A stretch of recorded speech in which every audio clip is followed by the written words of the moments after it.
Olá pessoal, tudo bem? Sou o professor Alexandre Manissoba, do Instituto Federal de São Paulo, campus Cubatão, e vamos falar sobre esse artigo aqui, Ultra Directive Palm Tree Vivaldi Antenna with 3G Substrate Lens for Microbiological Near Field Microwave Reduction Application. Foi um artigo publicado há alguns anos atrás, 2018.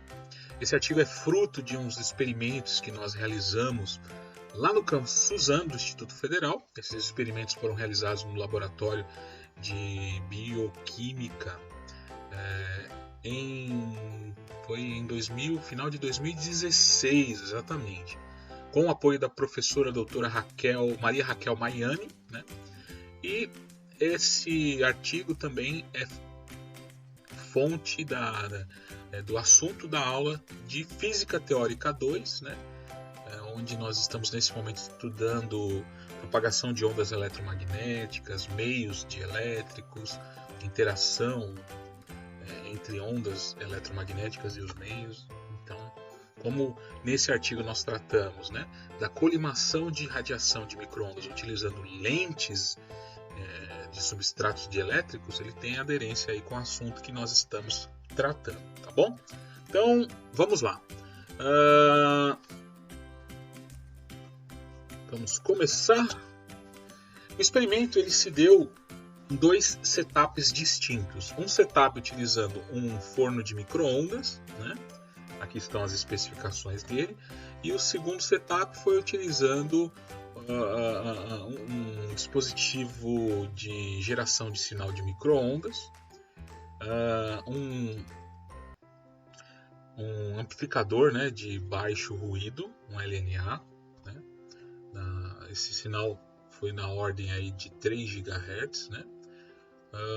A gente utilizou também, além do amplificador e do gerador, a gente utilizou um PC industrial para fazer a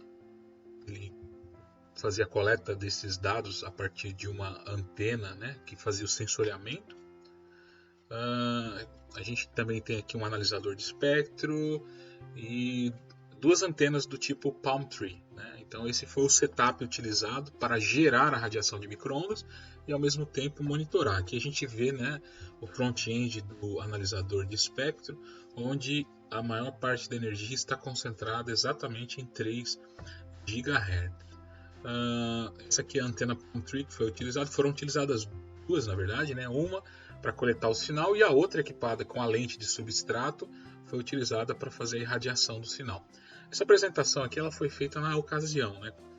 O material interno do grupo, né, do laboratório Maxwell, e aí a gente acabou não colocando muitos detalhes e fotos da antena, porque naquela ocasião ainda não estava publicado o artigo, tá bom?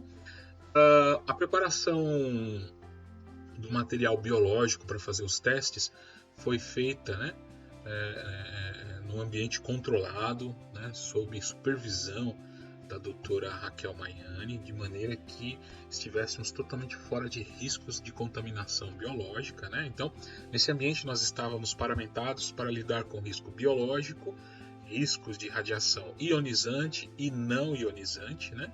Que estávamos trabalhando com micro-ondas e com radiação ultravioleta, né?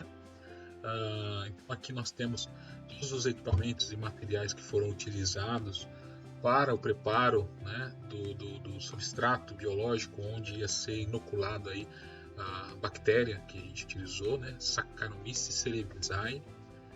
Aqui está o restante dos equipamentos, os materiais que foram utilizados para preparar, né, aqui também. Então, as placas de Petri elas foram inoculadas com Saccharomyces cerevisiae a partir de fermento biológico, né, em uma solução de 1,5% de glicose em 100 ml. Então, a partir daí foi feito esse preparo, né, aí houve ali, né, um período, né, de crescimento de 24 horas em uma temperatura controlada aí, em torno de 25 a 30 graus, né? Sobre a bactéria que foi escolhida. Essa bactéria ela é considerada na literatura como um fântão, né,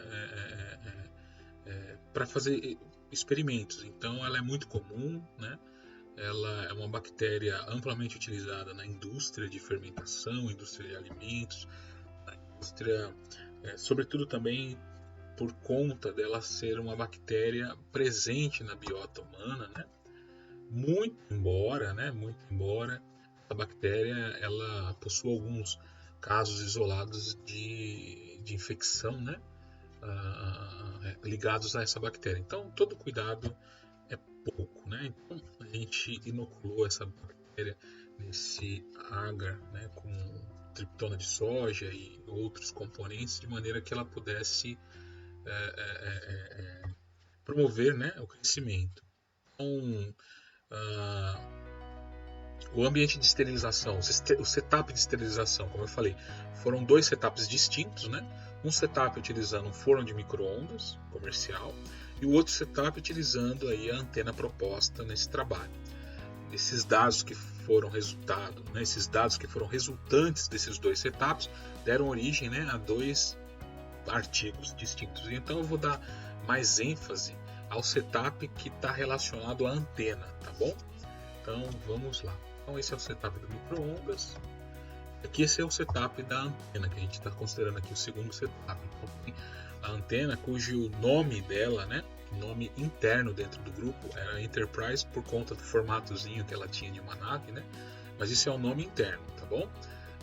A gente utilizou essa antena. Na frente da antena a gente equipou ela com uma lente de substrato para colimar essa radiação e concentrar ela na placa onde tinha solução com essas bactérias, tá bom? E para fazer o controle nós tínhamos uma outra plaquinha com a solução também inoculada já num ambiente livre de radiação eletromagnética, justamente para que ela não fosse exposta a nenhum tipo de radiação. A antena é uma antena Palm Tree e diante dela a gente instalou essa lente de substrato. Aqui estão parâmetros de fabricação da antena, inclusive da curva exponencial, né? Foi utilizada a curva F1 e a curva F2. Aqui estão os elementos da estrutura de suporte da antena e da lente, né? Essa é a vista expandida dessa estrutura. Todas essas peças, com exceção da antena, foram impressas utilizando PLA em uma impressora 3D, uma Prusa. Aqui nós temos a antena já montada com 2 moedas de 25 centavos de dólar. Professor Alexandre, por que o senhor não usou o real?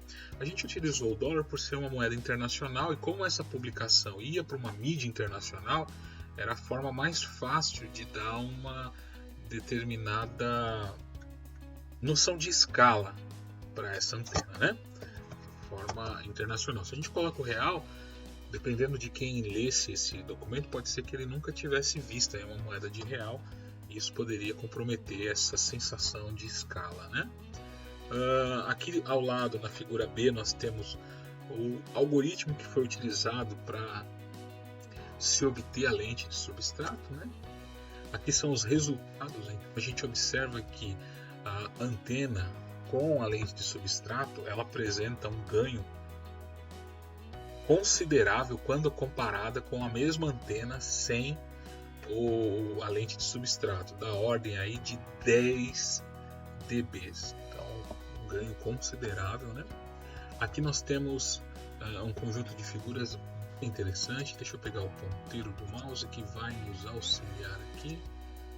Marca texto, a cor vermelhinha aqui. Então aqui nós observamos que o feixe, né, está mais colimado do que na antena aqui sem a lente. Então a lente a gente observa que ela trabalha bem, né? E aqui nós temos algumas placas 72 horas depois do experimento, né? Essas placas foram inoculadas com a placa de controle, né? Que são essas duas A e C, foram inoculadas com a solução que não recebeu, né, radiação de micro-ondas. E aqui nós temos 2 placas, né? Uma solução com diluição a 10-2 e aqui a 10-3, que foram inoculadas com a solução que recebeu a radiação utilizando a antena, né?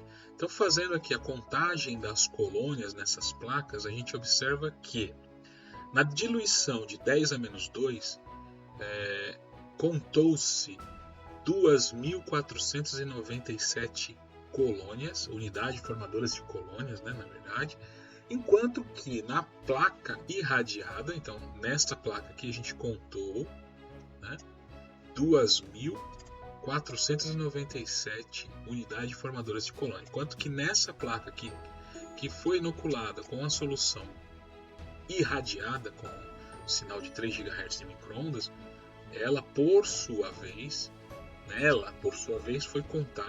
foram contadas 291 unidades formadoras de colônia, né? Então a gente evidenciou aí uma redução de quase 90%. Já na diluição de 10 a menos 3, a placa de controle a gente contou 320 unidades formadoras de colônia, enquanto que na placa irradiada, né? Na verdade a placa não foi irradiada. O substrato dessa placa foi inoculado com uma solução contendo a Saccharomyces cerevisiae que foi irradiada. Então a gente observa que essa bactéria ela perdeu o potencial, né, de reprodução quando comparado com as bactérias na solução de controle, né? Então houve aí uma redução de aproximadamente 75%. Um fato interessante é que quando a gente observou as duas soluções, né, a de controle e a irradiada, as bactérias elas não tinham distinção, ou seja, não houve ruptura da membrana, não houve explosão da bactéria, né? Então a gente concluiu que ela foi esterilizada mesmo, ela não foi destruída por conta de mudanças de temperatura ou agitação molecular. Até porque durante os experimentos a gente fazia controle de temperatura e não houve variação na temperatura do líquido. Esses aqui são os dados, né, das temperaturas medidas, né, no líquido quando foi utilizado o forno de micro-ondas. Aqui nós temos as placas já inoculadas e que foram armazenadas, né, na estufa para crescimento. A gente não foram 24 horas de crescimento, não, foram 72 horas de crescimento. Aqui a gente já vê as primeiras unidades formadoras de colônia surgindo, né? E essas são as placas 72 horas depois, exatamente. 72 horas depois. Essas são as placas de controle nas duas diferentes diluições. Aqui são as placas que foram irradiadas com o forno de micro-ondas, né? Controle, micro-ondas. Então a gente tem aqui potência, o tempo, a potência máxima durante 10 segundos. Controle, potência média durante 60 segundos. Controle, potência média durante 10 segundos. Controle, potência mínima durante 60 segundos. Controle, potência mínima durante 10 segundos. Controle, antena. E aí a gente observa que realmente houve uma redução aí. Professor Alexandre, para que pode ser utilizado? Bom, você pode utilizar esse sistema para irradiar regiões inacessíveis como tubulações, né? Tubulações de linhas de produção de alimentos, e com isso você consegue um certo grau de esterilização, né? Aqui nós temos as colônias, né, que foram contadas na placa de controle, né, e nas variadas potências e tempos distintos, inclusive da antena. Aqui, né, controle e a contagem nas variadas condições diferentes de exposição, inclusive da antena, né? Então essas foram as reduções alcançadas.